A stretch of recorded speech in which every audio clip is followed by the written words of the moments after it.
Bonjour, bienvenue à l'Université populaire libre et solidaire.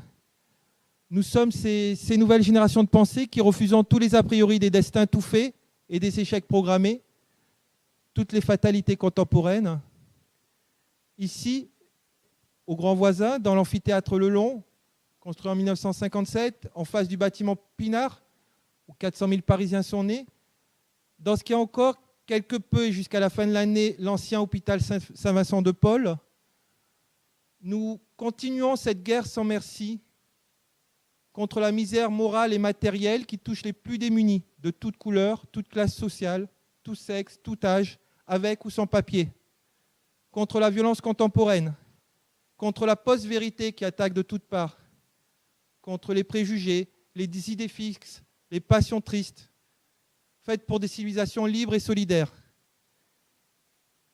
Ici, chaque mercredi, par les sciences, par les lettres et par les arts, nous proposons une réponse de raison et d'ambition aux problèmes de notre temps.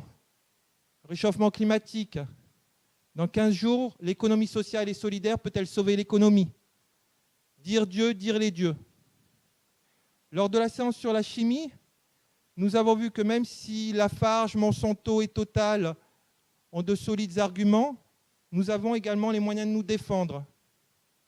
Lors de la séance sur le soleil, nous l'avons écouté. C'est un sol dièse.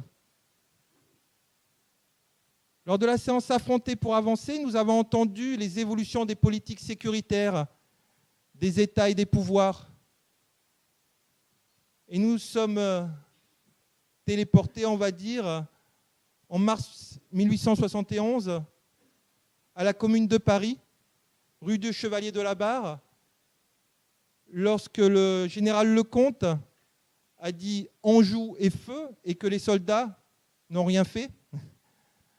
Lors de la séance sur l'émigration, nous avons affirmé que nous en avons assez de ce traitement misérabiliste des migrants, quand par exemple à Sanguette, en 2000, il y avait déjà 60% des migrants qui étaient bacheliers. Et nous sommes questionnés également de façon assez tragique sur est-ce que le droit d'asile fait encore partie de l'état de droit.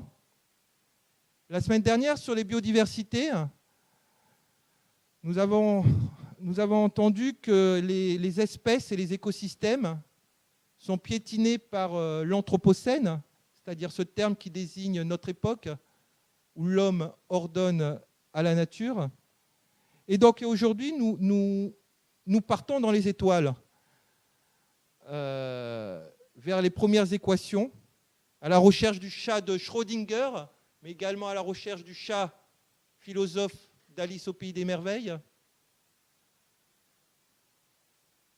Est-ce que l'univers, est-ce que c'est le chaos ou l'harmonie qui gouverne dans l'univers? Qu'est-ce qu'il y a au fond d'un trou noir? Nietzsche nous répondrait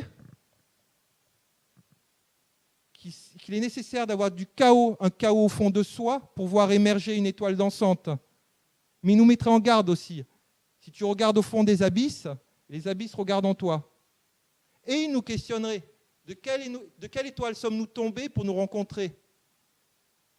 Donc oui, il est grand temps de rallumer les étoiles, et de façon plus prosaïque, est-ce que les lois qui régissent l'univers sont-elles soumises à notre système d'observation?